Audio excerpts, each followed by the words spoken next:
Amis fermiers, amis fermières, bonjour, bienvenue à la ferme, bienvenue sur Cocotte TV. Aujourd'hui je vous présente un kit de water cooling qui nous provient d'une marque ô combien connue dans le monde du water cooling, Swiftech. Il s'agit du S220X que nous avons enfin reçu à la ferme. Le packaging tout de noir nous présente rapidement le kit en action, deux trois petites phrases en anglais. Au dos, on retrouve les caractéristiques techniques accompagnées d'un schéma. Nous avons le traditionnel tableau de comparaison avec un ventilateur Noctua Corsair H100 et un Thermaltake Water 2.0 extrême. Donc a priori, pour être très clair, le H220X, ça roxe du poney. Donc c'est ce qu'il faudra que nous allions voir en le montant après sur notre machine.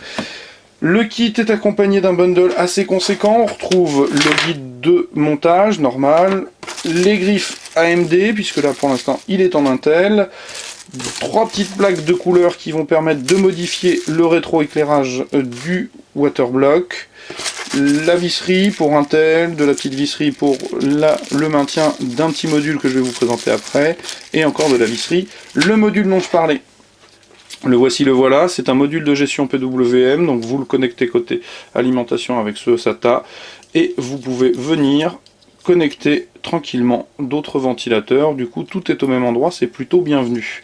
Il faudra par contre le fixer dans la machine à l'aide de ces deux pads-ci. Il y a, ceci étant, un petit scotch 3M, ça devrait donc tenir. Nous avons aussi le tube de pasta Swiftech. Le kit, comme vous le voyez, est assez massif, il est très encombrant, il est livré quasiment tout prémonté puisque les ventilateurs sont déjà en place, ventilateur blanc à cadre noir. Nous avons donc une gaine tressée. Pour les caractéristiques des ventilateurs, je les reprendrai ultérieurement.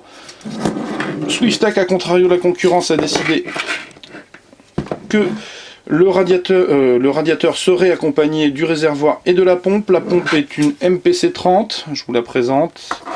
Elle est ici, il y a un petit bazar de fils. Donc c'est un objet assez encombrant.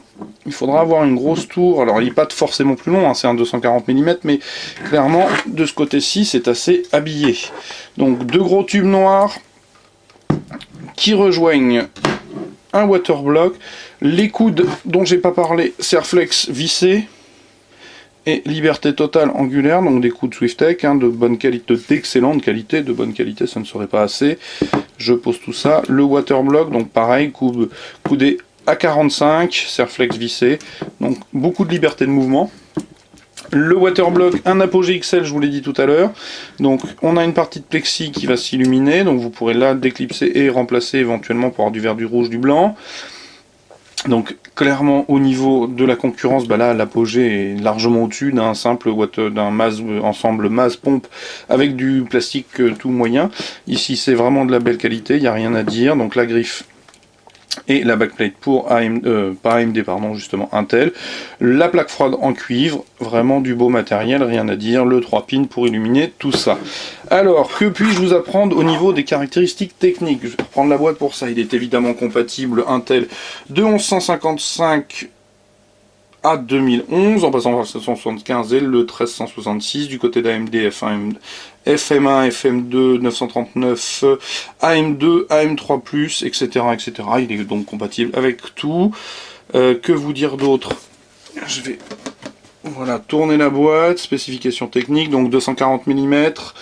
Les ventilateurs sont PWM de 800 à 1800 tours minute, le débit d'air 24 à 55 CFM, pardon, décidément je bafouille, la pression statique de 0,53 2,29 mm H2O, niveau sonore 33 dB maxi, 16 au mini, connecteur PWM, je l'ai dit, la pompe 6 watts, vitesse de 1200 à 3000 tours minute seulement, ce qui devrait donc proposer un bon niveau de silence.